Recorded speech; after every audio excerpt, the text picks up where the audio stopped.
Pernah kebayang nggak sih baca sebuah tulisan kuno yang awalnya ngomongin ramalan perang, tiba-tiba ngajak kita jalan-jalan keluar angkasa, menyelami hati manusia, sampai ngomongin soal hari kebangkitan?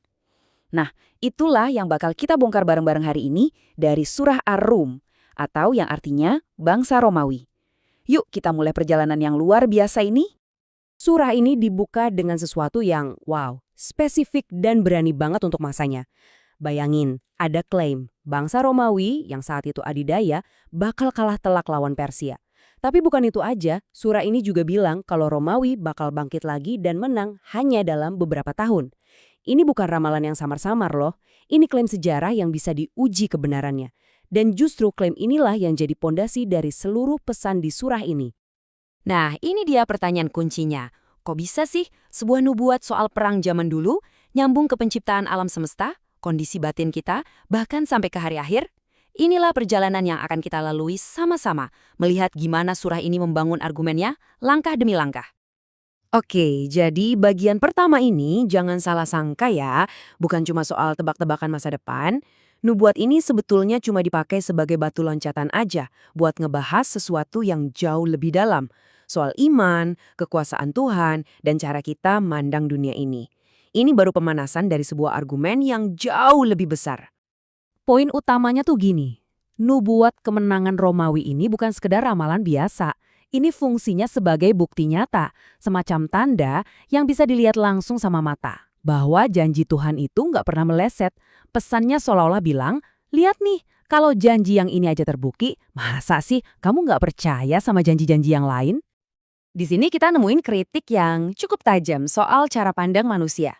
Surah ini bilang kalau kebanyakan dari kita itu cuma fokus sama apa yang kelihatan di permukaan aja. Sibuk sama urusan dunia, kerja, ini, itu.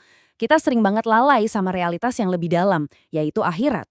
Nubuat soal Romawi tadi itu kayak kejutan buat menggoyahkan pandangan dangkal kita. Buat nunjukin kalau ada kekuatan yang jauh lebih besar yang bekerja di balik layar. Nah, dari sini kita diajak buat zoom out. Dari satu peristiwa sejarah spesifik, pandangan kita sekarang diperluas ke seluruh alam semesta.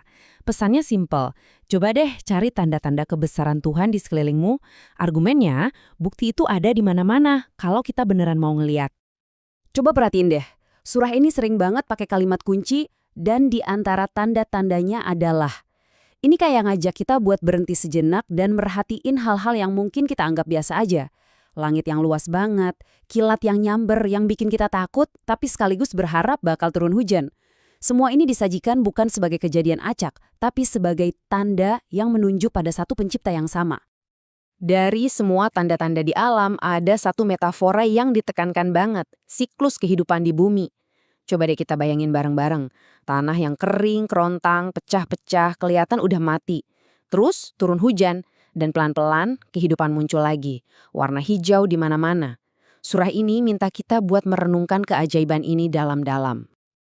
Dan disinilah puncaknya. Kebangkitan bumi yang mati karena hujan tadi langsung disambungin ke konsep kebangkitan manusia dari kematian. Logikanya tuh sederhana banget sebetulnya. Kalau Tuhan aja sanggup menghidupkan lagi tanah yang udah gersang, ya tentu Dia juga mampu membangkitkan kita setelah kita mati.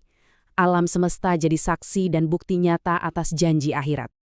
Setelah kita menjelajahi kosmos yang maha luas, sekarang kita diajak buat zoom in lebih dalam lagi. Kali ini pencarian tanda-tandanya bukan di langit atau di bumi, tapi di dalam diri kita sendiri, di setiap detail pengalaman kita sebagai seorang manusia. Dan tanda-tanda ini sifatnya personal banget kan? Asal kita dari tanah, kebutuhan kita punya pasangan biar ngerasa tenang, tumbuhnya rasa cinta dan kasih sayang, bahkan beda-bedanya bahasa dan warna kulit kita. Sampai hal yang paling dasar kayak tidur pun disajikan sebagai tanda buat kita renungkan. Pesannya jelas banget, semua ini bukan rangkaian kebetulan. Disinilah kita dikenalin sama satu konsep kunci, fitrah. Anggap aja ini kayak settingan pabrik atau sifat dasar manusia yang sebetulnya secara alami itu cenderung mengakui adanya sang pencipta. Jadi iman itu bukan sesuatu yang aneh atau dipaksakan, tapi justru sesuatu yang nyambung sama inti diri kita. Agama yang benar menurut surah ini, ya yang sejalan sama fitrah bawaan itu. Oke, sekarang kita masuk ke bagian psikologi manusia. Surah ini kayak ngupas tuntas respon kita pas lagi susah dan pas lagi senang. Ini semacam cerminan soal iman dan kelupaan.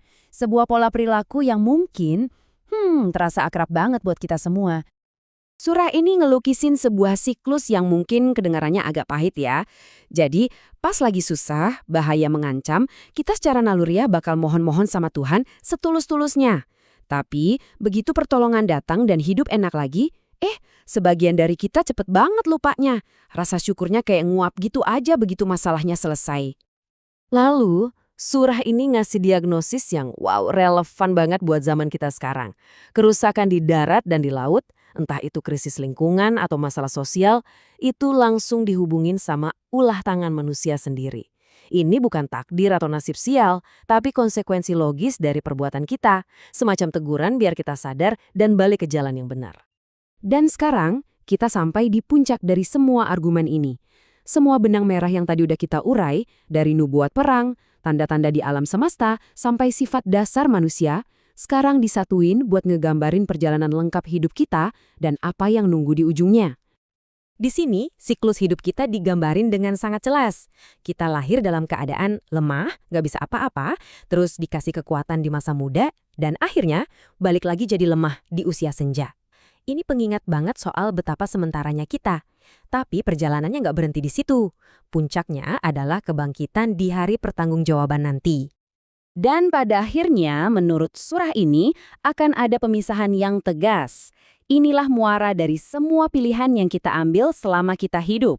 Mereka yang beriman dan berbuat baik dijanjikan kebahagiaan yang abadi, sementara mereka yang mengingkari semua tanda-tanda yang udah ditunjukin, ya mereka akan menghadapi konsekuensi dari pilihan mereka sendiri. Jadi, kita balik lagi ke titik awal, sebuah janji. Surah ini dibuka dengan janji kemenangan Romawi dan ditutup dengan janji hari kebangkitan. Pertanyaan terakhir buat kita renungkan bareng-bareng adalah, setelah melihat gimana argumen ini dibangun lewat sejarah, alam semesta, dan diri kita sendiri, apa sih makna sebenarnya dari perintah terakhir untuk bersabar itu? Dan apa artinya benar-benar percaya sama janji itu, bukan cuma di mulut tapi dengan segenap jiwa kita?